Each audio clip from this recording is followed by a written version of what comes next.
Have you ever wondered why some older adults always exude confidence and composure, while others gradually withdraw, avoiding eye contact and conversations in public? Maybe you found yourself in that situation too. During a park conversation or a family gathering, someone suddenly says, "I'm old now. I can't do anything anymore." And you wonder, have I ever said something like that? The truth is, seemingly harmless remarks about ourselves can quietly erode our self-confidence, affecting how others see us and how we see ourselves.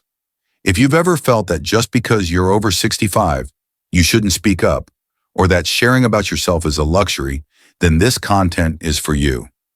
In this video, you'll discover 5 phrases older adults should avoid saying about themselves in public, not to put on a show, but to preserve dignity, radiate positive energy, and live a proud and meaningful later life. If you think this content could help someone you care about, feel free to share it or leave a comment below. You might be the one who helps someone regain confidence in themselves. Are you ready to join me on a journey to speak less but live more fully? Let's begin now. Do not undermine your self-worth. Recognize the value of your experience and wisdom, and avoid saying you're no longer useful in public conversations, at a cafe, a library, or a local community gathering. Have you ever heard someone say, "I'm just a burden now," or "At this age, I'm no good to anyone"? These words may sound gentle, even humble, but they carry a heavy weight. They don't just influence how others perceive the speaker. They quietly erode the speaker's own self-respect. Have you ever paused to ask yourself, why do so many people after 65 feel they've lost their value? Many older adults once led admirable lives as teachers, engineers, nurses, artists, or caregivers who devoted their days to raising families. But after retirement, after stepping away from daily responsibilities, the feeling of no longer being needed can slowly creep in. This often leads to hesitation when engaging in community activities, reluctance to speak up at gatherings, or quietly pulling away from relationships. The issue isn't age, it's perception. The life experience of someone over 65 doesn't vanish.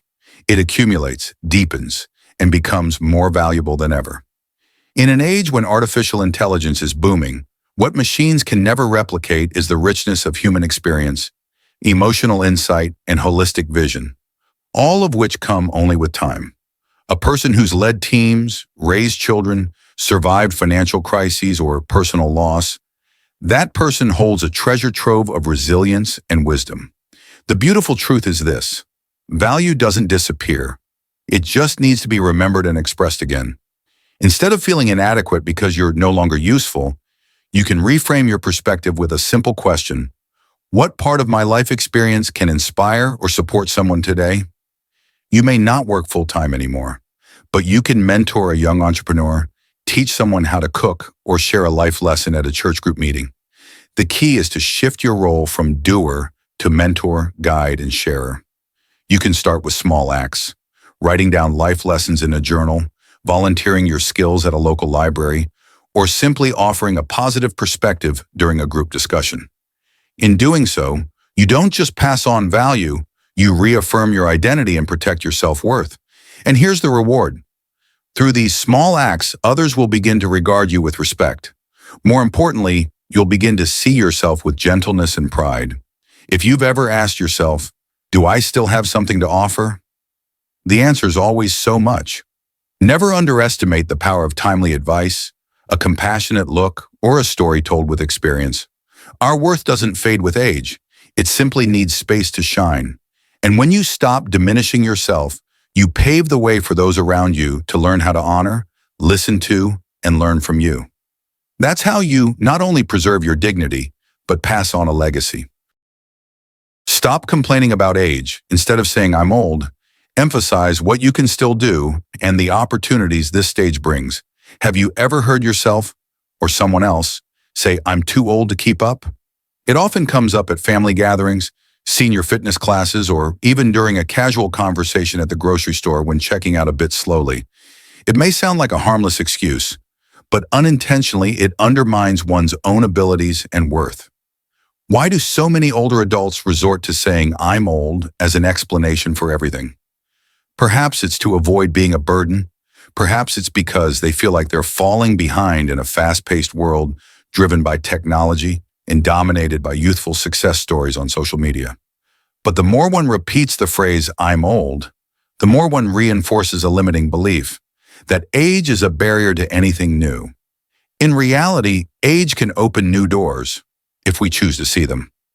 The number of people over 65 enrolling in college courses, joining international volunteer programs, or starting new businesses is rising steadily.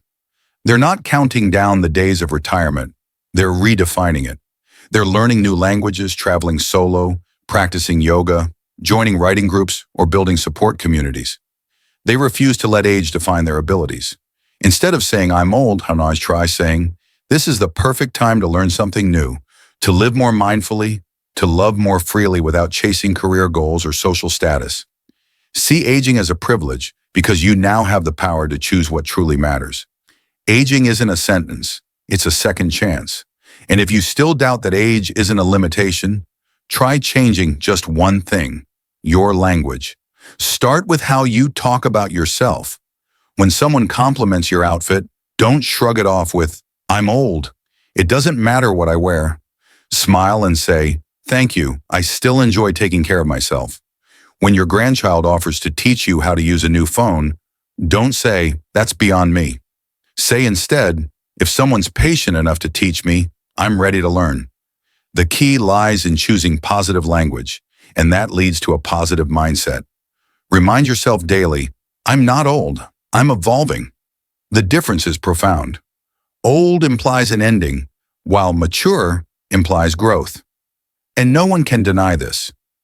You are the most experienced person in your family, in your community, and that is something to be proud of.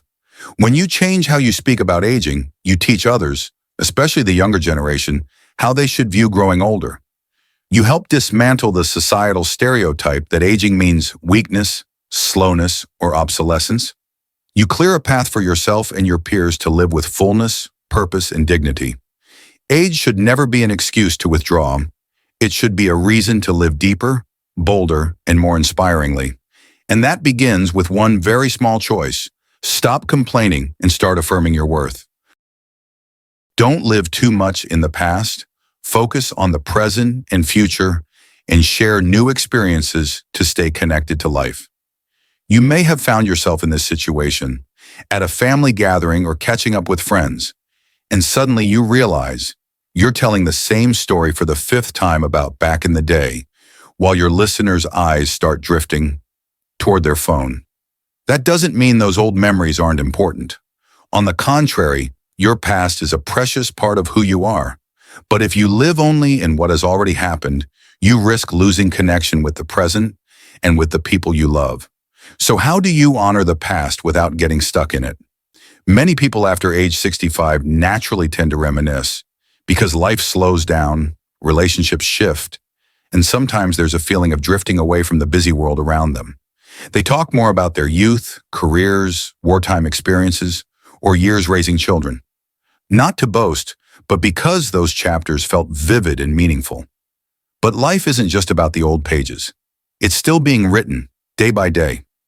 If every story you share begins with, "Back in my day," your listeners, especially your grandchildren, may start to feel a growing distance. They struggle to connect because they can't find the you of today. More importantly, you may begin to feel as if you're living in a time that's closed, instead of creating new moments in the time you still have. The solution isn't to stop telling old stories, but to start adding new ones. You can begin by intentionally seeking out fresh experiences, even the small ones, joining a painting class, trying a new recipe, or signing up for a local senior group's park walk. When you have something new to share, you'll notice the spark in your listeners' eyes, and that's when real connection happens. Ask yourself, when was the last time I did something for the first time? That question isn't meant to judge. It's meant to awaken your curiosity. You could start by keeping a weekly experience journal, recording new walking routes you try, or noting the first time you strike up a conversation with a stranger in the park. Each of these simple, fresh experiences is proof that you're still living, not just existing. And when you share your present-day experiences, you're inviting others to join your journey. Your grandchildren will see you as engaged, open, and current, not as a dusty book on a shelf. Your neighbors and friends will find inspiration in you because you're still choosing to live fully, day by day. And yes, you will feel there is still much to explore, to give, and to receive. Life doesn't end at 65. It simply enters a new chapter. And each chapter can be vibrant if you're willing to turn the page. So stop living solely in the good old days and start writing today and tomorrow with your own steps, gaze, and heart. Because this moment and what lies ahead deserves to be remembered as a treasured part of your life's journey. Don't complain about the younger generation. Approach them with curiosity and openness to build positive relationships and mutual learning.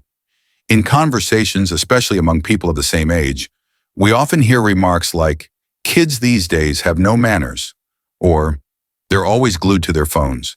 They don't know how to talk anymore." These complaints may seem harmless, but when repeated often, they become invisible walls separating generations and unintentionally leave the speaker feeling more isolated. Have you ever asked yourself, why does the generation gap seem to grow wider instead of narrowing as we might hope? Part of the reason is the rapid pace of societal change. Technology, work habits, educational values, and life goals among young people today are dramatically different from those 30 or 40 years ago. What was once considered standard, like holding a lifelong job or buying a house before age 30, is no longer practical in today's unpredictable world. But instead of viewing these differences as natural evolution, many older adults feel left behind and react with judgment. The truth is, the younger generation isn't a problem. They're an opportunity. They represent energy, creativity, and remarkable adaptability. When you look at them with curiosity instead of criticism, you don't just open the door to learning. You also become an active part of today's living world. Remember, the attitude you show toward the younger generation will shape how they see and respect you in return. So how do we shift from criticism to connection? Start by asking questions instead of making assumptions. When you see a young person on their phone all the time, rather than sighing, "Kids these days," try asking, "Are you watching something interesting?" When your child or grandchild chooses an unconventional path, try saying, "Can you tell me what inspired you to go in that direction?" Asking questions with genuine interest builds bridges between generations. You don't have to understand everything. You just need to show that you're willing to listen and learn. Young people today aren't looking for someone to lecture them. They seek understanding, companionship, and inspiration rooted in honest life experience. And when you stop criticizing, you may be surprised by the openness you receive in return. Many older adults have stepped into the world of TikTok, podcasts, and YouTube, not to keep up with the trends, but to find common ground with their grandchildren. An elderly man teaching gardening online, a grandmother sharing traditional recipes, earning thousands of likes from young people who never knew them before. These are living examples that connection doesn't require youth, only openness. If you still feel a distance, consider seeing it as an invitation, not a barrier. Instead of viewing the younger generation as a different world, think of them as a key to a new chapter in your life. By approaching them with respect, you plant the seeds of a two-way relationship where both sides have something to teach, something to learn, and space to grow together. Don't share regrets in a negative way. When speaking of regret, emphasize the lessons and growth instead of the loss. Regret is something no one can avoid, especially after decades of living through countless choices, big and small. But have you ever realized that when you talk about regrets negatively, saying things like, "I wish I hadn't taken that job," or "if only I had done things differently," you not only weigh down your own mind, but also pass on a sense of sadness to those listening? Have you ever wondered, could the way I speak about the past be making the present feel heavier?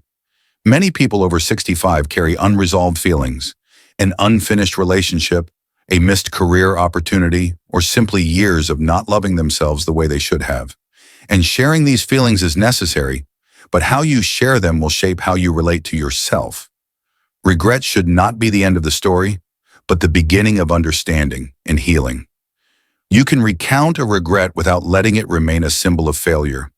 Continue the thought with a phrase like, "But that taught me," or, "And from that I learned." These small shifts in language have the power to transform an entire memory, from something negative into something meaningful. Not to erase the pain, but to acknowledge the wisdom it gave you.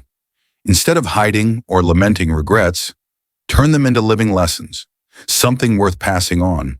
When you share a past regret with your children or grandchildren, like not making time for family, and add, "That's why I always prioritize family dinners now," you're not just healing yourself. You're inspiring the next generation to live with greater balance. In this way, your regret becomes a value, not a burden. The key lies in turning an old story into a new source of motivation. Instead of saying, "I wish I had," try rewriting your story. Write a letter to your 30-year-old self. Jot down a note to your grandchild about something you once got wrong and what you hope they'll do differently. In doing so, your regret stops being a scar. It becomes a roadmap for others. You don't need to be perfect to inspire. You only need to be honest. Young people feel encouraged when they see that even those who came before them have experienced moments of uncertainty and regret. What matters most is not where you stumbled, but how you rose from it. That's a life lesson no school book can teach. Because living well doesn't mean living without regret. It means living with regret in a deep and responsible way. Let each regret you've ever carried become a brick that builds peace today, and a bridge that helps others pass through their own dark valleys more easily. You can't change the past, but you can always change the way you tell the story. Thank you for staying with us until the very end of this journey. We deeply appreciate every moment you spent listening, reflecting, and perhaps looking at yourself through a kinder, fresher lens. Together, we've explored 5 simple yet powerful truths, habits that can quietly cause you to diminish your own worth in public spaces.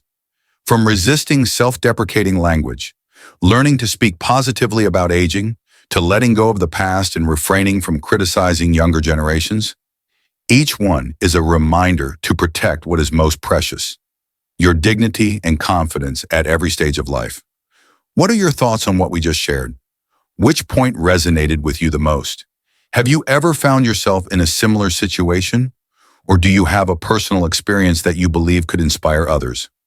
Please share it in the comments, because your voice might be exactly what someone else needs to hear to remember they still matter.